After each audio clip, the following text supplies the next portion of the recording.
I'm here with Alan Clark, one of the members of Dire Straits and now with Dire Straits Legacy. Good morning, Alan, and thanks for joining me. Good morning. It's my pleasure.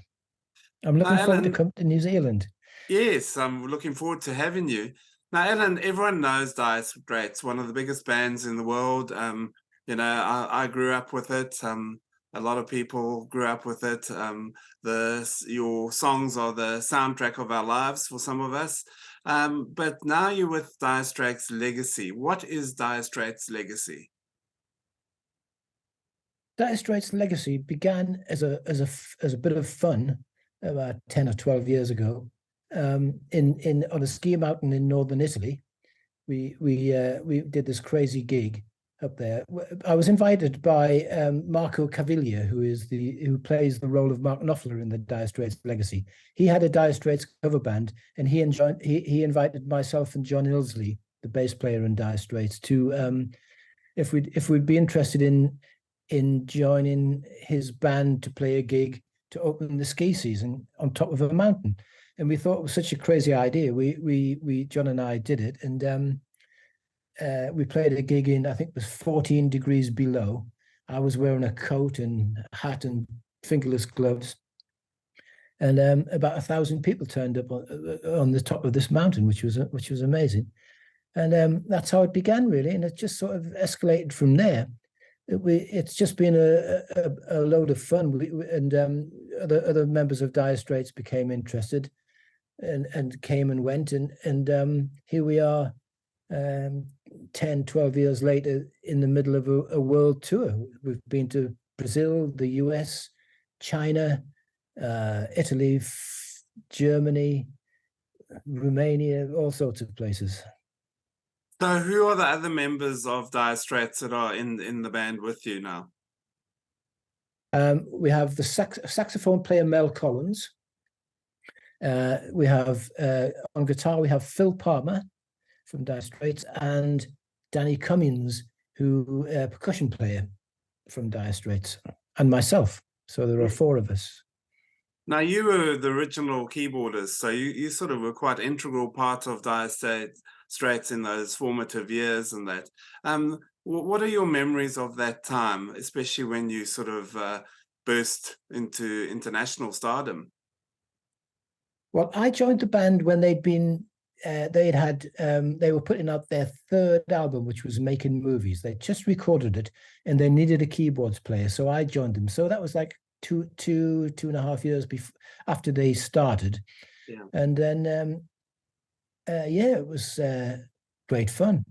It was because I was joining a band that didn't have keyboards. So it was the perfect scenario for me because it was like a blank canvas. I could do whatever I wanted.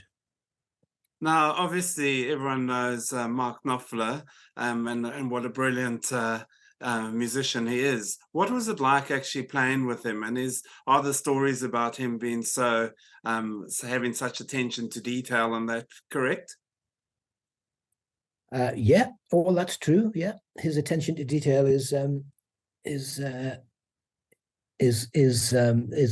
very good, as mine is too. So we got on very well there. We would spend a lot of time in rehearsal, because he and I both agree that rehearsals is actually the best part of the entire process, because it's very creative and it's a lot of fun being creative with a live band in a rehearsal room. Yeah. Now, tell us a bit about you coming down to New Zealand, and obviously the show we're interested in, because we're in Hawke's Bay, is the show in Hawke's Bay at Church Road Winery. Tell us about that. Mm-hmm. Well, I don't know. I don't think I've ever been to Hawke's Bay before, but I'm very much looking forward to it. And I think that our Australian tour in general, beg your pardon, New Zealand tour in general is going to be a load of fun. I mean, one of the things I'm looking forward to is a break from winter in the Northern Hemisphere. Yes. But I love New Zealand. It's one of my favorite countries I've ever been to. Yeah. You did tour, yeah, with Dire Straits many years ago. Yeah, I've been a few times actually. Yeah. Yeah. And what songs can we expect you to be playing? Will you be playing the big hits from Dire Straits?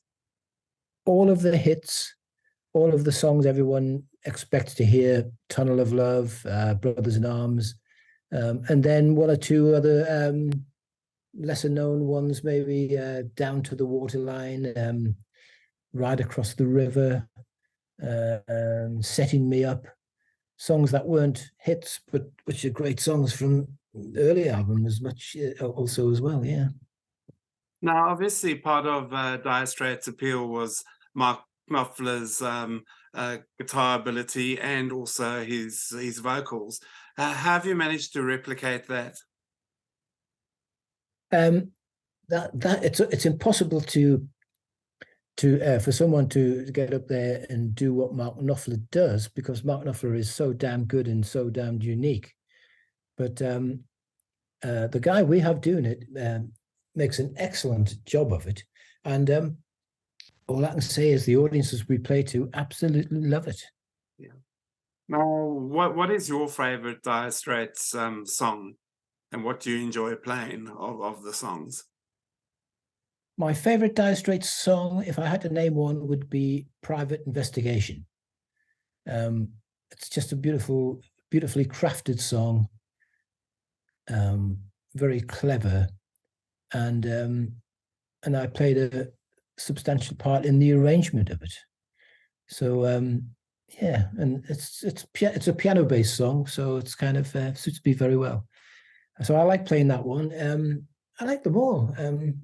"Tunnel of Love's a great song to play. "Telegraph Road" obviously is a great Yes. one that I enjoy. They're all great. You also played with other musicians, and many people don't know that Dire Straits actually had a role in one of Tina Turner's hits. Tell us about that, and then also tell us about the other people you've played with. Yeah, Dire Straits recorded. Mark Knopfler wrote the song "Private Dancer," and Dire Straits recorded it during the Love Over Gold recording session. But then when Mark sang it, it was obvious that it couldn't go on the record because it's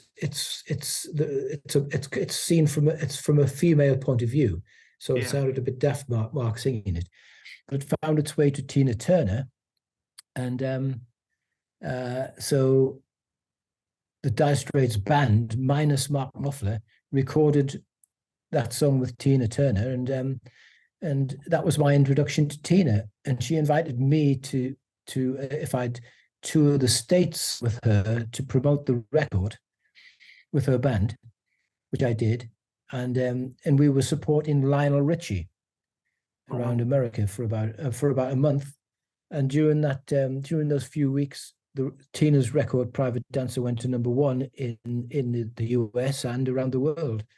So it was a great time to be with Tina. And people ask me what Tina's like, and so it was like, I beg your pardon. And my answer is she was everything you would hope she would be, and a whole lot more. Oh, that's wonderful. And now a lot of people wonder if we might see an appearance by Mark Knopfler himself on stage at your shows, or do you still have much contact with him? Um, I haven't seen him for a while. No, I mean, I don't think he's ever going to get up. He doesn't play these songs anymore. I mean, he Yeah. plays one or two because I think his manager says he must when he goes out doing his um, solo concerts. But yeah, he's moved on from Dire Straits, and I guess, which is that's a fine thing. He's getting on with being creative, and he's got a massive portfolio of work now, including all of the Dire Straits stuff. So no, he's just going forwards and not looking back. And now, over the years, obviously, your audience has changed because you're getting a younger audience coming through. Have you noticed that there are younger people that are coming through and Yeah, enjoying your music? we have we have three generations of people at our gigs. We have people who grew up with the records, so they're kind of more like approaching my age, and then we have their kids who listen to their dad's record, their parents' records, and then we have their kids who listen to their parents' records. So we have little kids at the front. So maybe there's even 4 generations, you know. That's amazing, because I'm 56 years old, and I grew up with your music as a teenager in the 80s Yes. and loved it. Yeah. So, but the one thing that, apart from the arrangements of the songs and the sheer musical power, it was almost orchestral like, was also the depth of the songs and that. Did you have much to do with those, or was it just a Mark Knopfler thing, or did you write some of the songs as well? No. Mark writes the songs. So Mark would, for instance, during the Low Over Gold sessions, Mark and I would go to the rehearsal room early, an hour or two before everyone else, and then he would play me a song, the next song we were going to do, and he would play it on acoustic guitar, and then I would make it a piano arrangement. So we'd spend a couple of hours getting it ready before the band came, so that when the band came, we could present it to them, and then we took it. Then we'd spend a couple of days or a week or whatever on each song, building it up into what came up, what went under the record. Now, after this world tour, what's next for you? Are you just going to keep going? I mean, you could be retired, having a nice life. What is the plan for the future? I could retire, but I never will. I mean, I'll retire when I can't do this anymore. If that, you know, God forbid that day comes. But I just love, you know, it's a real privilege to be able to play good music live to an appreciative audience. It's one of the great joys, certainly, of my life. And why would I want to stop doing that? Yeah, absolutely. Well, you're going to get quite a crowd, I think, at Church Road, and it's a lovely venue. We've got a lot of wineries down here, and this is one of the good venues. I saw UB40 at Church Road, so I think you're going to enjoy the venue. I'm really looking forward to it. Yeah, and maybe a glass of wine too.